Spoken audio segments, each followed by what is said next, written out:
Hello dear aspirants and welcome back to the channel. So guys, हम फिर से आपके लिए एक सेशन लेके आए हैं जिसमें हम आपको फिर से कॉम्प्रिहेंशन प्रैक्टिस करवा रहे हैं। This is part 21 of your comprehension practice passages for the year 2024। So without any further edu, let's jump into the session. तो आज हम चार पैसेजेस डिस्कस करने वाले हैं। तीन पैसेजेस मैं आपको सॉल्यूशन के साथ भी दूंगा और एक मैं आपको आज होमवर्क के लिए भी दूंगा। कैसे मैं याद रखूंगा, आज आपको होमवर्क करना भी है। तो उस होमवर्क सेशन का आपको जो मुझे आंसर है, मुझे इस वीडियो के कमेंट सेक्शन में आपने मुझे बताना है।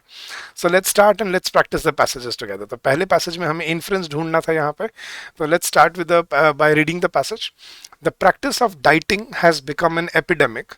Everyone is looking out for a way to attain that perfect body. We are all different with respect to our ethnicity, genes, family history, gender, age, physical and mental and spiritual health status, lifestyles, and preferences. Thereby, we also differ in what foods we tolerate and or are sensitive to. So we really cannot reduce so many complexities into one diet और diet book. वो क्या कह रहा है, देखो आज दुनिया में महामारी फैली हुई है कि सबको फिट दिखना है, सबको परफेक्ट बॉडी दिखानी है, फिजिक अच्छी होनी चाहिए, ये ऐसे ऐसे ना। और लोग डाइटिंग पे लगे पड़े हैं ये सब। लेकिन आप ये नहीं समझते कि हम सब अलग अलग एथनिसिटी से हैं, अलग अलग जेनेटिक्स हैं, हमारी फैमिली हिस्ट्री अलग है, जेंडर अलग है, age, physical and mental health अलग है, स्पिरिचुअल हेल्थ अलग है, सबका हर चीज़ का लाइफस्टाइल अलग है, हमारा प्रेफरेंसेस अलग है। तो सभी को एक ही तराजू में नहीं तोला जा सकता। कहने का मतलब है सभी के लिए एक फिक्स डाइट नहीं हो सकती। There by we also differ in foods we tolerate and are sensitive to. So we really cannot reduce so many complexities into one diet और वन डाइट बुक। कि हम एक डाइट बुक या एक diet को फॉलो करके, मतलब one stop solution कोई नहीं है कि ये डाइट ले लो और सभी सभी फिट हो जाएंगे, ऐसा नहीं होता। हर इंसान के लिए अलग अलग चीज़ काम करती है। This explains the failure of diets across the world in curbing obesity. कि ओबेसिटी को रोकने में इसी वजह से दुनिया भर में डाइट्स, जो डाइटिंग करते हैं लोग, वो फेल हो जाते हैं। unless the reasons for weight gain are well understood and addressed and unless habits are changed permanently, no diet is likely to succeed। उसने क्या कंक्लूजन दिया कि जब तक हम वेट गेन करने के रीजन नहीं जानेंगे और उनको समझेंगे नहीं और उनको एड्रेस नहीं करेंगे, और जब तक हम परमानेंटली हैबिट्स को चेंज नहीं करेंगे, तब तक कोई भी डाइट सक्सीड नहीं कर सकती। सो वो क्या कहना चाह रहे हैं, डाइटिंग करना सब चाहते हैं लेकिन आपको समझना क्या है, every person is different, so we need to have a unique solution for everybody, right. So ये उसका कहना है। तो अब क्या इन्फ्रेंस है गाइस? चार ऑप्शन थे आपके पास। Obesity has become an epidemic all over the world. Is that the inference कि भाई ये महामारी बन चुका है? नहीं, मतलब एक्चुअली कोई महामारी नहीं है, मतलब लोगों में क्रेज हो चुका है, कहने का मतलब वो था। A lot of people are obsessed with attaining a perfect body. Yes, obesity is essentially an incurable disease. के ओबेसिटी को ठीक किया ही नहीं जा सकता, नहीं ऐसा नहीं कह रहा वो कि ओबेसिटी ठीक नहीं हो सकती, लेकिन उसको कह रहे हैं कि उसमें उसके पीछे के रीजन जानना बहुत जरूरी है। तो this is wrong and there is no perfect diet और one solution for obesity. That is the better answer. A lot of people are obsessed with attaining a body, वो तो सच है, लेकिन जो पूरे पैसेज का इन्फ्रेंस था वो क्या है कि कोई परफेक्ट नहीं डाइट नहीं है इस दुनिया में, कोई एक सॉल्यूशन नहीं है ओबेसिटी का। हर एक इंसान के अकॉर्डिंग अलग अलग सॉल्यूशन है जिसके बेसिस पे आप अपनी डाइट को फॉलो कर सकते हो। सो वी डू नॉट और we should not rely on one particular diet for every human being. तो उसने यही कहा है, हर ह्यूमन बीइंग यूनिक है और हर एक की जो डाइट है वो भी अलग होनी चाहिए टू फाइट और टू कर्ब ओबेसिटी। चलो gas, that was passage number 1। Next passage पे चलते हैं। अब उसने पूछा कि एक क्रूशियल मैसेज जो हमें इस पैसेज से मिलता है वो क्या है। तो let's read the passage guys. Monoculture carries great risks. Monoculture क्या होता है गाइस? जब हम अपनी ज़मीन में हर साल लगातार एक ही फसल बार बार उगाते रहते हैं, हर साल एक ही तरह की क्रॉप, मतलब और on and on and on and on. तो अब सोचो एक ही चीज़ चलती रहेगी तो यार वो मिट्टी खराब नहीं हो जाएगी? तो जो रिपीटेशन ऑफ क्रॉप्स है ना, उसको मोनोकल्चर बोलते हैं। मोनोक्रॉपिंग भी बोलते हैं या मोनोकल्चर भी बोल देते हैं। तो ये टर्मिनोलॉजी आना बहुत ज़रूरी है गाइस इस एग्जाम में, राइट। इसी से आपको पूरा पर्सपेक्टिव समझ आता है। सो मोनोकल्चर कैरीज ग्रेट रिस्क। उसने बोला कि अगर ये आप एक ही तरह की फसल बार बार उगाते रहोगे तो इससे बहुत रिस्क है आपकी मिट्टी को, आपकी फसल को और आपके एनवायरनमेंट को। अ सिंगल डिजीज, उसने क्या रिस्क है वो बताए हैं। अ सिंगल डिजीज और paste can wipe out swathes of the world's food production, an alarming prospect given that its growing and wealthier population will eat 70% more by 2050। उसने बड़ी बड़ी इंपॉर्टेंट बात बोली है कि अगर आप एक ही तरह की फसलें उगाते रहोगे बार बार, ठीक है, जो कैश क्रॉप्स हैं या जो जिनको बोलते हैं हाई प्रोडक्टिविटी क्रॉप्स हैं, अगर वही आप उगाते रहोगे, मान लो अगर एक बीमारी आ गई या एक पेस्ट आ गया, पूरी दुनिया की फसल खराब कर जाएगा वो एक बारी में, और दुनिया खत्म कर देगा। मतलब भुखमरी हो जाएगी, right, there would be famine in across the world. तो उसने बोला कि एक बीमारी से पूरी फसल खराब हो सकती है, ये एक प्रोस्पेक्ट है। और क्योंकि हम आगे जाके हम 70% ज़्यादा खाने जो हम आज खा रहे हैं उससे 70% हमें ज़्यादा खाने की ज़रूरत पड़ने वाली है बाई 2050। तो हम ये ऐसा रिस्क नहीं ले सकते कि यार एक बीमारी आ गई और पूरी दुनिया की फसलें खराब होगी। तो मोनोक्रॉपिंग उसके साथ बहुत बड़े रिस्क हैं, right. The risk are magnified by the changing climate, ये देखो ना, क्लाइमेट चेंज से ये रिस्क और गहरे हो जाते हैं, और बढ़ जाते हैं, और मुश्किलें बढ़ जाती हैं क्रॉप्स की। एज द प्लानट वार्म्स, कि जैसे ही जैसे मतलब ग्लोबल वार्मिंग हो रही है, धरती गर्म हो रही है, as the planet warms and monsoon rains intensify, और मानसून में बारिशें बढ़ती जाएंगी, and farmlands in Asia will flood, और एशिया के जो खेत हैं उनमें फ्लड्स दिखेगी आपको जैसे जैसे ग्लोबल वार्मिंग बढ़ती रहेगी। North America will suffer more intense droughts, North America में सूखे पड़ेंगे बहुत ज़्यादा। Crop diseases will spread to new latitudes, और जो क्रॉप्स की बीमारियां हैं वो अलग लेवल्स पे चली जाएंगी।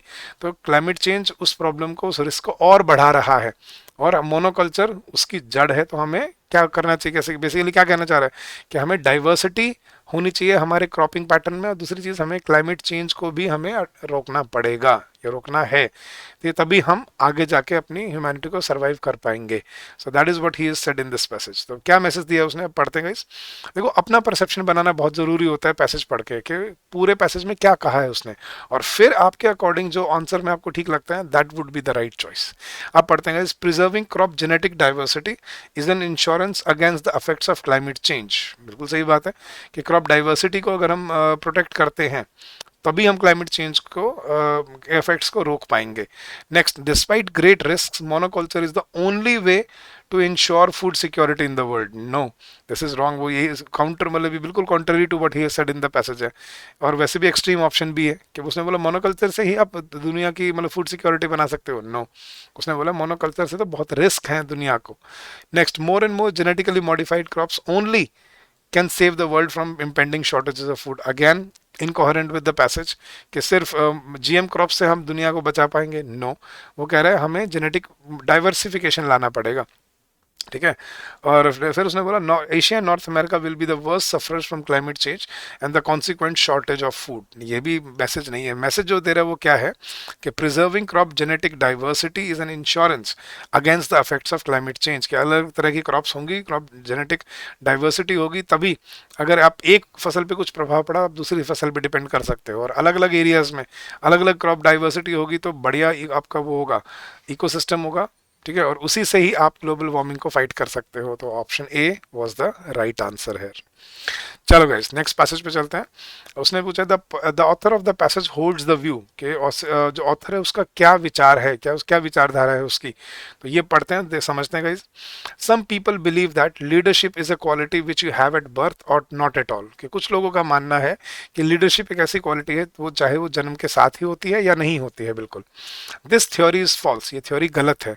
And for the art of leadership, क्योंकि जो आर्ट ऑफ लीडरशिप है इट कैन बी एक्वायर्ड, उसको सीखा जा सकता है, and it can indeed be taught, और उसको सिखाया भी जा सकता है। जो आर्ट ऑफ लीडरशिप है ये कह रहा है वो कि वो पेट मतलब माँ के पेट से लेकर पैदा नहीं होता कोई, ये सीखी और सिखाई जाती हैं ये चीज़ें। This discovery is made in time of war, और ये डिस्कवरी कैसे पता चली, लड़ाई के वक्त में। This discovery is made in time of war and the results achieved can surprise even the instructors, और जो रिजल्ट्स पाए उनसे इंस्ट्रक्टर भी हैरान हो सकते हैं। Faced with the alternatives of going left और right, every soldier soon grasps that a prompt decision either way is better than an endless discussion. तो बोला भाई अगर लड़ाई में अगर आपको ये डिसाइड करना है कि भाई लेफ्ट जाएं या राइट जाएं, तो इंस्टेड के आप एक जगह खड़े होकर बहस करो, सभी को पता है चीज़ कि एक तरफ डिसीजन ले लो, कम से कम बचने के 50% चांस तो हैं। तो इसी को लीडरशिप स्किल्स बोलते हैं कि आप कैसे चॉइसेस बनाते हो, right. So faced with the alternatives of going left और right, every soldier soon grasps the that a prompt decision either way is better than an endless decision discussion. A firm choice of direction has an even chance of being right, while to do nothing will be almost certainly wrong. Exactly. कि कुछ नहीं करोगे, तो example दिया कि कुछ नहीं करोगे तो फेल होना ही है, लेकिन अगर आप एक डिसीजन लोगे एटलीस्ट 50% चांस तो है कि आप बच जाओगे या ठीक हो सकते हो। सो यही ऐसी ऐसी चीज़ें हैं जो आपको वॉर में समझ आती हैं कि लीडरशिप स्किल्स कैसे बनाई जाती हैं। सो ऑथर का क्या व्यू है, पैसेज पढ़ के आपको क्या समझ आ रहा है? Leadership can be taught through war experiences only, कि सिर्फ लड़ाई के एक्सपीरियंस से लीडरशिप सिखाई जा सकती है? नहीं, ये नहीं कहना चाह रहा वो। Leadership can be acquired as well as taught, yes. The results of training show that more people acquire leadership than are expected, कि जितने चाहिए उससे ज़्यादा लोग लीडर बन रहे हैं? No. And despite rigorous instruction very few leaders are produced, के इतनी रिगरस इंस्ट्रक्शन देने के बाद भी बहुत कम लीडर प्रोड्यूस होते हैं? ये भी नहीं कह रहा वो, तो ये कहना चाह रहा है कि it can be acquired and it can indeed be taught, clearly mention था। तो I think option B is my right answer. Leadership can be acquired, it can as well as it can be taught. So ये था आपका इस passage का answer. चलो gas, अब चलते हैं आपके होमवर्क पैसेज पे। अब इसका आंसर मैं नहीं बताऊंगा आपको, इसका आंसर आपने मुझे बताना है इस वीडियो के कमेंट सेक्शन में। लेट्स सी अगर आप इसको सही इसका पर्सपेक्टिव समझ पाते हो, सही पर्सपेक्टिव और सही इसका डिसीजन ले पाते हो या नहीं। तो I will read the passage for you and you have to give me the answer in the comment section. चलो गैस, आगे पढ़ते हैं। The quest for cheap and plentiful, अच्छा उसने क्या पूछा है? मैसेज पूछा है कि what is the critical crucial message given by the, तो हमें मैसेज ढूंढना है कि क्या मैसेज दिया है पैसेज में। तो पढ़ते हैं। The quest for cheap and plentiful meat has resulted in farms where more and more animals are squeezed into smaller lots in cruel and shocking conditions. Such practices have resulted in many of the world's health pandemics, such as the avian flu. Worldwide, livestock increasingly raised in cruel, cramped conditions where animals spend their short life under artificial light, pumped full of antibiotics and growth hormones until the day they are slaughtered. Meat production is water intensive. 15,000 liters of water is needed for every kilogram of meat compared with 3,400 liters for rice, 3,300 liters for eggs and 256 for a kilogram of potatoes. ये कहा है उसने कि कितना difference है meat based diet में, और मतलब कितने नेचुरल रिसोर्सेज की जरूरत पड़ती है मीट बेस्ड डाइट में और कितनी वेजिटेरियन डाइट में, आपको डिफरेंस आपको समझाया है उसने। तो अब उसने क्या मैसेज दिया गया, इसमें ऑप्शन पढ़ता हूँ। Mass production of meat through industrial farming is cheap and is suitable for providing protein nutrition to poorer countries.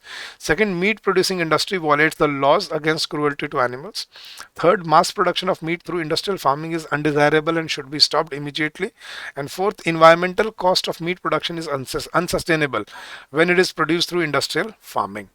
तो गाइज ये हैं आपके ऑप्शन और आपने मुझे इसका आंसर इस वीडियो के कमेंट सेक्शन में बताना है। लेट्स सी कितने बच्चे इसका सही आंसर दे पाते हैं। तो गाइज आई होप आपको हमारे इनिशिएटिव, हमारा पढ़ाने का तरीका पसंद आता होगा। If you do then don't forget to like the session. और गाइज आखिरी एक महीना बचा है आपके एग्जाम में, तो I think this is high time you started preparing for CSAT. अगर आपने अभी भी शुरू नहीं किया है, you can join us in our comprehensive course, जिसमें हम सिर्फ 100 आवर्स में आपको पूरे सीसेट के लिए प्रिपेयर कर रहे हैं on A one stop solution. मतलब जिसमें आपको डे 1 पे सारी कॉन्सेप्ट क्लासेस रिकॉर्डेड फॉर्म में मिलती हैं with downloadable PDFs and practice questions. फिर टेस्ट सीरीज है जिसमें आपको सेक्शनल टेस्ट मिलते हैं प्लस फुल लेंथ टेस्ट मिलते हैं अपनी प्रैक्टिस के लिए, अपनी सिमुलेशन के लिए। फिर आपके वीकली लाइव डाउट सेशंस होते हैं फैकल्टी मेंबर्स के साथ अपनी क्वेरी डिस्कस करने के लिए, और लाइव रिविजन क्लासेस भी कंडक्ट की जाती हैं जिसमें हम आपको लाइव पढ़ाते हैं इस कोर्स में। तो you know the faculty members, so come join us in this course and get benefited from it. The link for this course is given in the description of the video. और guys अगर आपको इन sessions के PDF भी चाहिए, you can join a Telegram channel. The link for our Telegram channel is given in the description of the same video. So come join us and get benefited from it guys.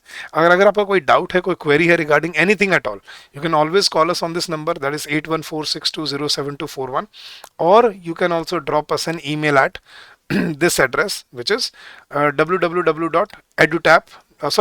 hello@edutap.co.in। ये हमारा email ID है, आप इस पे हमें email कर सकते हैं। और हमारा वेबसाइट का एड्रेस है www.edutap.co.in।